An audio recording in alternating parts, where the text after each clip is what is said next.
1898 में Daniel प्लेनव्यू new Mexico में कुछ उम्मीद कर रहे थे जब उन्हें चांदी मिली।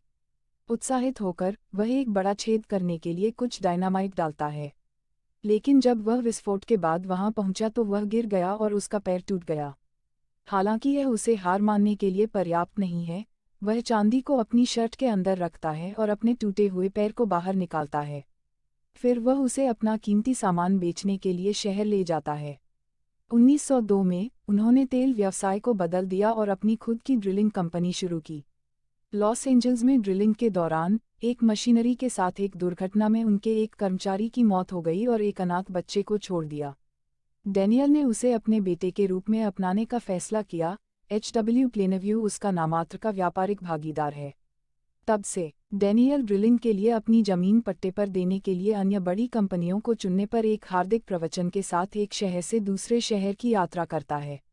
वह अपने बेटे का उपयोग उन्हें यह समझाने के लिए करता है कि वह एक पारिवारिक व्यक्ति है जो ईमानदार स्थानीय कार्यकर्ताओं के साथ काम करता है और निगमों जैसी समस्याओं का कारण नहीं बनता है।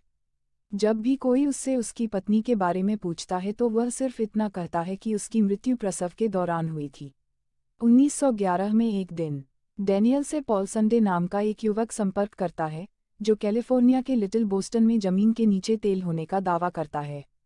डैनियल उससे विवरण जानने की कोशिश करता है, लेकिन पॉल एक कठिन वार्ताकार साबित होता है जिसे अपने परिवार के बकरी फार्म स्थान के बदले 500 रुपये मिलते हैं, जहां वह कसम खाता है कि बहुत सारा तेल उपलब्ध होगा।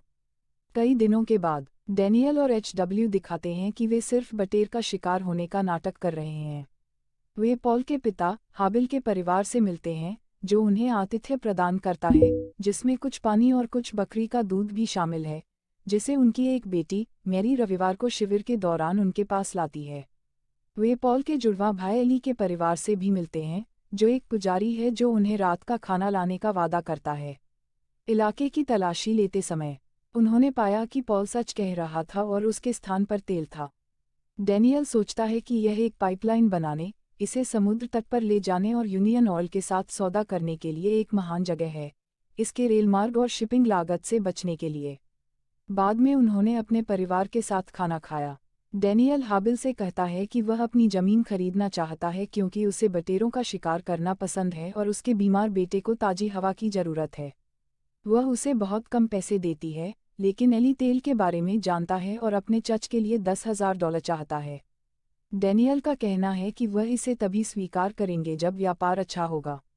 अगले दिन डैनियल एक रियाल्टर को देखने जाता है ताकि परिवार के आसपास के सभी जमींदारों के बारे में जानकारी प्राप्त की जा सके ताकि वह उनकी जमीन को देख सके। उसने अपने बिजनेस पार्टनर को फ़ोन करके अपने सभी कर्मचारियों को क्षेत्र में लाने के लिए कहा। एचडब्ल्यू मैरी के साथ समय बिताना शुरू करता है। जैसे जैसे दिन बीतते हैं व्यापार धीरे धीरे लेकिन निश्चित रूप से बढ़ता है। डैनियल विलियम वेंडी के स्वामित्व वाली एक जमीन को छोड़कर पड़ोस में सारी जमीन खरीदने का प्रबंधन करता है, जो उससे आमने सामने बात करना चाहता है। डैनियल सोचता है कि यह उसे और पैसे देने की एक चाल है, इसलिए कुछ समय के लिए वह उसकी उपेक्षा करती है और सोचती है कि अगर उसे लगता है कि अब कोई उसकी जगह नहीं चाहता तो वह खुद को बेचने के लिए कहेगी। उन्होंने स्थानीय शहर में एक व्याख्यान भी दिया कि कैसे तेल ड्रिलिंग एक महान अवसर है क्योंकि उनके कार्यकर्ता अपने परिवारों के साथ आते हैं। तो वे स्कूल, कुएं, नई सड़कें और बहुत सारी खेती शुरू करेंगे और इसका मतलब है कि रोजगार। कुएं के निर्माण के कुछ दिनों बाद काम शुरू करने के लिए तैयार है। एली सभी कर्मचारियों का अभिवादन करने के लिए अपने चच समूह के साथ आता है। फिर वह दानियल से बात करता है और कुआं खोदने से पहले आशीर्वाद मांगता है। हवे लीवर खींच सकता है और ड्रिलर बिना किसी समस्या के काम करना शुरू कर देता है। इसलिए बाद में शहर में हाबिल के सामने एक बड़ा उत्सव होता है जब वह डैनियल मैरी से बात करता है और वादा करता है कि उसके पिता उसे अब और चोट नहीं पहुंचाएंगे। एक रात से पहले ज़्यादा समय नहीं लगता है, कुएं में एक दुर्घटना होती है और वे एक कर्मचारी खो देते हैं। डैनियल अपने आदमियों को एक दूसरे को ठीक से चेतावनी न देने के लिए डांटता है जब कोई वहां नीचे जाता है तो उसके सामान को सुरक्षित रूप से अपने सीने में रखना सुनिश्चित करें। अगली सुबह वह एली से बात करने के लिए चर्च जाता है और उसे सलाह का एक टुकड़ा देते हुए देखता है, जो काफ़ी नाटकीय है और यहाँ तक एक बूढ़ी औरत के गठिया के लिए कुछ चमत्कारी इलाज भी शामिल है। मास खत्म होने के बाद डैनियल एली से कुछ कहने के लिए कहता है जब वे कर्मचारी को दफनाते हैं और सुनिश्चित करते हैं कि उसकी संपत्ति उसके परिवार तक पहुंच जाए, जो एली सहमत है, लेकिन वे अभी भी विश्वास के साथ बहस करते हैं। वह सोचता है कि पुरुषों के लिए एक अशुभ कुएं में काम करना खतरनाक है, लेकिन डैनियल ने अपने कर्मचारियों को चर्च जाने के लिए समय देने से इनकार कर दिया और उन्हें अपना खाली समय आराम करने में बिताना चाहिए ताकि वे 12 घंटे की शिफ्ट में काम कर सकें। चर्च का नवीनीकरण भी चल रहा है क्योंकि एली के अब अधिक अनुयायी हैं, इसलिए वे एक बड़ा स्थान बना रहे हैं। कई दिनों बाद श्रमिकों को एक गैस रिसाव मिला जिससे विस्फोट हुआ। ऐसा होने पर HW वहां मौजूद होता है और आग लगने से पहले डैनियल उसे बचाने के लिए दौड़ता है, लेकिन घर लौटने से पहले ही नुकसान हो चुका था। HW अब मर रहा है। ड्रिलिंग टॉवर अंततः ढह जाता है, लेकिन आग जारी रहती है, इसलिए अगले दिन वे इसे बुझाने के लिए डायनामाइट का उपयोग करते हैं क्योंकि यह जलते ईंधन और ऑक्सीजन को ईंधन स्रोत से दूर कर देता है। उस रात डैनियल अपने बेटे को गले लगाती है और सो जाती है, लेकिन जैसे जैसे दिन बीतते हैं HW निराश होकर बिस्तर पर रहता है, इसलिए डैनियल उसे शहर में एक शिक्षक खोजने के लिए काम करना शुरू कर देता है। थोड़ी देर बाद वह अपने कर्मचारियों के सामने डैनियल से झूठ बोलता है और उससे पैसे की मांग करता है। जब वह अपने विश्वासियों से अपने बेटे को चंगा न करने का आह्वान कर रही है, तो दानिएल उसे थप्पड़ मारकर और उसे जमीन पर फेंककर जवाब देता है। वह उसे बालों से पकड़कर तेल के कुंड में फेंक देती है और उससे कहती है कि पैसे मांगने की कोशिश मत करो। बाद में शाम को, जबकि रविवार रात का खाना खा रहे हैं, पॉल को भूमि के बारे में अजनबियों को बताने और दानिएल पर भरोसा करने के लिए यहाँ तक उस पर कूदने और अपमान करते हुए उसे फर्श पर फेंकने के लिए वह हाबिल से नाराज हो जाता है। कुछ दिनों बाद एक रहस्यमय व्यक्ति डैनियल के दरवाजे पर प्रकट होता है, जो हेनरी प्लेनव्यू होने का दावा करता है, जो कि एक अन्य माँ से डैनियल का सौतेला भाई है। डैनियल पहली बार में यह सोचकर विश्वास नहीं करता कि वह सिर्फ पैसे के लिए है, लेकिन हेनरी उसे अपनी बहन से एक पत्र दिखाकर खुद को साबित करता है जहां वह बताती है कि उनके पिता की मृत्यु 3 महीने पहले हुई थी। हेनरी ने अतीत में कुछ ड्रिलिंग करने की कोशिश की लेकिन अपने भाई की तरह कभी भी सफल नहीं हुए। वह भी कुछ परेशानी में पड़ गया और कुछ समय के लिए जेल में रहा। डैनियल के बाद HW को शराब में मिला हुआ दूध पिलाकर सुला देता है। भाई बहन कुछ सिगरेट साझा करते हैं और हेनरी कसम खाता है कि वह पैसे या किसी एहसान के लिए नहीं आया है। वह सिर्फ ईमानदार काम की तलाश में है और डैनियल उसे रहने देता है। वे शाम को शराब पीते और अपने अतीत को साझा करते हुए बिताते हैं। हालांकि डैनियल कई डिटेल्स अपने तक ही रखते हैं। वह मानता है कि वह बहुत प्रतिस्पर्धी है और नहीं चाहता कि कोई सफल हो क्योंकि वह ज़्यादातर लोगों से नफरत करता है। उसी रात HW ने उनके घर के अंदर आग लगा दी। हेनरी इसे बाहर निकालने के लिए समय पर उठता है और HW भागने की कोशिश करता है, लेकिन डैनियल उसके पीछे जाता है और बचने से पहले उसे पकड़ लेता है। अगले दिन डैनियल HW को अपने साथ ट्रेन में चढ़ने के लिए ले जाता है, यह नाटक करते हुए कि वे एक साथ यात्रा पर जा रहे हैं। जब ट्रेन छूटने वाली होती है, हालांकि डैनियल उसे बताता है कि उसे एक कंडक्टर से बात करने की ज़रूरत है और वह बच्चे को अकेला छोड़कर चला जाता है। HW को पता चलता है कि उसे अपने दम पर शहर भेजा जा रहा है और वह भी उतरने की कोशिश करता है, लेकिन ट्रेन आगे बढ़ रही है और खतरनाक है, इसलिए एक आदमी उसे रुकने के लिए पीछे खींच लेता है। कुछ समय बाद डैनियल और हेनरी की स्टैंडर्ड ऑयल के कुछ प्रतिनिधियों के साथ बैठक होती है जो उसका पूरा व्यवसाय और ज़मीन खरीदना चाहते हैं। ऐसा लगता है कि डैनियल पहले तो सुनने को तैयार है, लेकिन उसे यकीन नहीं है कि अगर वह काम नहीं करता तो वह क्या करेगा। प्रतिनिधि इस बात का उल्लेख करते रहते हैं कि वह अपने बेटे के साथ अधिक समय बिता सकते हैं और डैनियल इसे एक कथित मामूली के रूप में लेता है और बहुत आहत महसूस करते हुए प्रस्ताव को ठुकरा देता है। HW दूर है, लेकिन डैनियल हर बार उसके जीवन के बारे में खबर पूछने की कोशिश करता है। आखिरकार डैनियल उस पाइपलाइन को उस तट पर बनाने के लिए यूनियन ऑयल के साथ एक सौदा करता है जो वह चाहता था।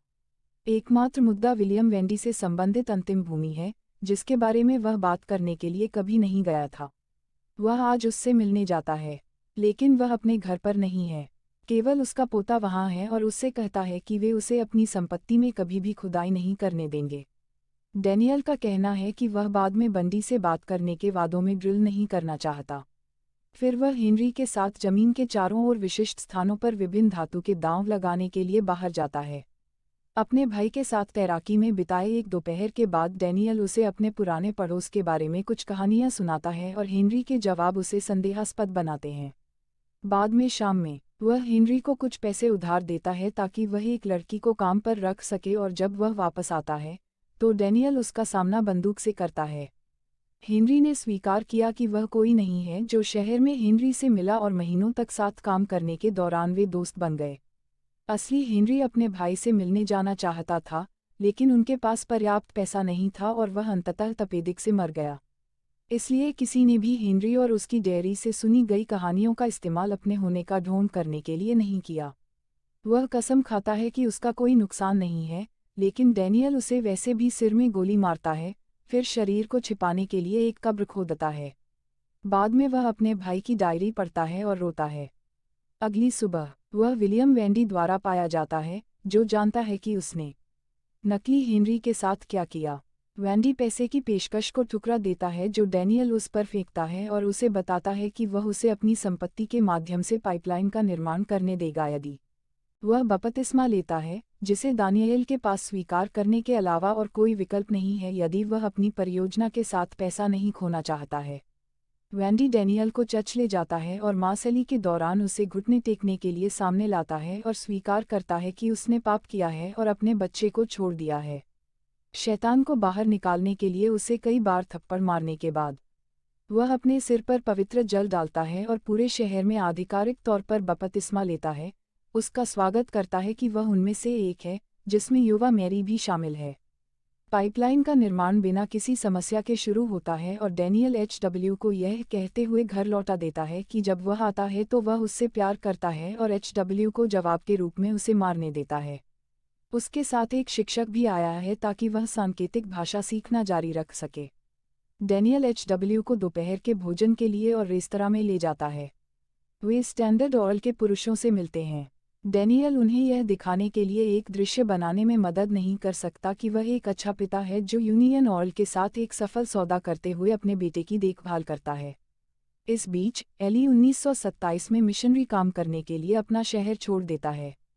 अब एक वयस्क एचडब्ल्यू मैरी जिसने उसके साथ संवाद करने के लिए सांकेतिक भाषा सीखी है। डेनियल अपने तेल पाइपलाइन व्यवसाय के लिए धनी है और नौकरों के साथ एक हवेली में रहता है, और एक दोपहर एचडब्ल्यू एक दुभाषिए के साथ उससे मिलने जाता है। वह अपने पिता से कहता है कि वह उससे प्यार करता है, लेकिन वह खेतों में काम करने से चूक जाता है, इसलिए वह और मैरी अपनी खुद की ड्रिलिंग कंपनी शुरू करने के लिए मेक्सिको जा रहे हैं।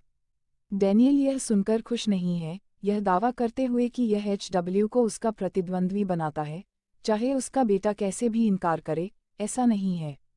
वह अपनी सांकेतिक भाषा को संदर्भित करने के लिए अपमानजनक शब्दावली का उपयोग करता रहता है और एचडब्ल्यू से अपने शब्दों का उपयोग करने की मांग करता है, इसलिए वह दोहराता है कि वह अपनी आवाज़ के साथ मेक्सिको जा रहा है।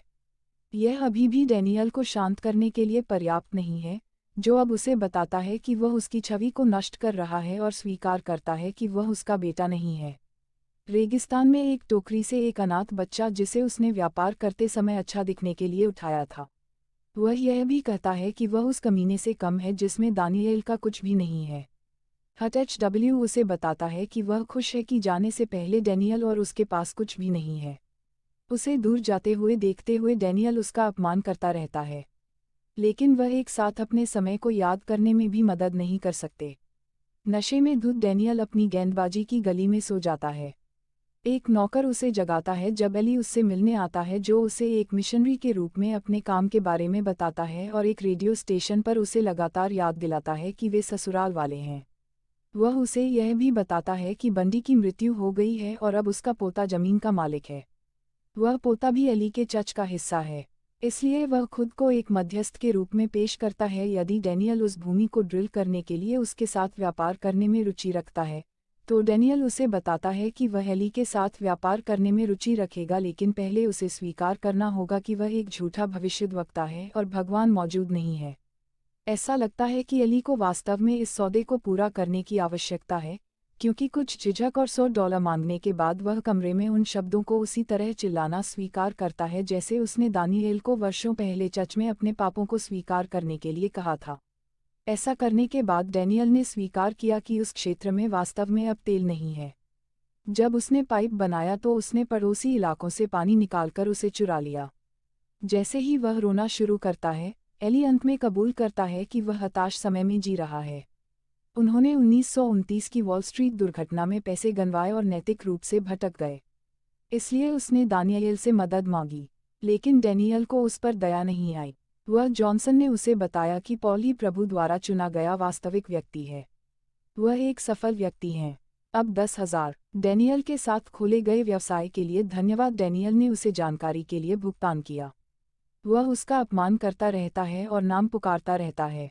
इसलिए जब एली ने उसे रुकने के लिए कहा, तो डैनियल ने उसे पकड़ लिया और उसे गली के बीच में फेंक दिया, और कुछ बॉलिंग गेंदों को उस पर फेंकने के बाद उसने उसे सिर पर एक बॉलिंग पिन से मारा, जिससे उसकी मौत हो गई। नौकर शोर सुनता है और दरवाजे के दूसरी तरफ से अपना नाम पुकारता है, जिस पर दानिएल जवाब देता है कि वह समाप्त हो गया है। सब्सक्राइब करना और नोटिफिकेशन चालू करना सुनिश्चित करें ताकि आप इस तरह के और वीडियो देख सकें। देखने के लिए धन्यवाद।